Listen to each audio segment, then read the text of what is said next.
শরীয়তে তাবিজ ব্যবহার করার হুকুম কি? তাবিজ কোন এক বক্তা নাকি বলছে তাবিজ ব্যবহার করা শিরক। তা আপনারা পরবর্তীতে সেই বক্তাকে পেলে জিজ্ঞেস করবেন, ভাই তাবিজ অর্থ কি? দেখেন সে আগে অর্থ বলতে পারে কিনা। আউয়াজা ইউআউযু তাবিজ বাবে তাফইল থেকে এর অর্থ পানাহা চাওয়া। কি চাওয়া? সুরক্ষা চাওয়া। কার কাছে? এটাকে বলে কি? তাবিজ।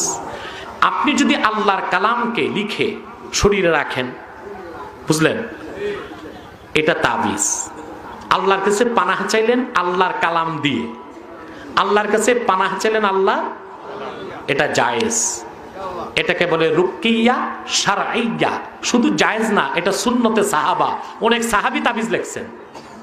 মৌলবীর তো জানা নাই, কিতাবপত্র তো পড়ে নাই, এখন তো বক্তা হইতে এলেম লাগে না, সুর থাকলেই বক্তা। ঠিক কিনা? সুর থাকলেই কিতাবপত্র তো পড়ে না। মিয়া সাহেব ওয়াজ করা এত সহজ? আমি অদম এখনো তাফসির করতে যে 6টা 7টা কখনো 12 থেকে 14টা তাফসির দেখি, যেন আমার দ্বারা কোনো ভুল ওয়াজ না হয়, মানুষ যেন পথভ্রষ্ট না হয়। এখন বাংলাদেশ অধিকাংশ বক্তা বড় আলেম নাই তা না, অনেক বড় বড় আলেম আছে, কিন্তু মাঠে নাই। কোথায় নাই? কেউ মাদ্রাসায় আছে, কেউ খানকায় আছে। মাঠে যারা আছে আলেম আছে সংখ্যায় কম, অধিকাংশই বেআলেম।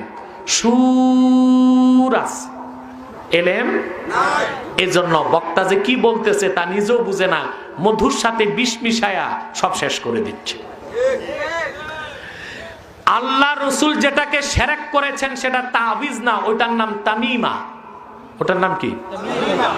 একটা দুইটা বেটা, অসংখ্য হাদিসে এসেছে রাসূলুল্লাহ বলেছেন, মান আল্লাকা তামিমাতান ফাকাদ আশরাক। যে তামিমা লটকাইলো সে শিরক করলো। মৌলবী তো বুঝেই নাই তামিমা কি আর তাবিজ কি। তামিমার 14টা অর্থ। কয়টা? লেসানুল আরব, আরবি সবচেয়ে বড় অভিধান লেসানুল আরবে 14টা অর্থ আসছে। আমি কয়েকটা অর্থ বলে দিই, কথা বলে না। সুতা, ফিতা, নড়ি, কড়ি, জড়ি, বুটা, মৃত পশুর চামড়া, শিং, পায়ের খুর, তীরের ফলা, সকল জড় পদার্থ বরকতের জন্য, আরোগ্যের জন্য শরীরে লাগানো তামিমা এবং শিরক। রাসূলুল্লাহ সেটাকে নিষেধ করেছেন। কিন্তু কোরআন হাদিস থেকে যা লেখা হয় তাবিজ, সেটা জায়েজ আছে। বরং অনেক সাহাবীর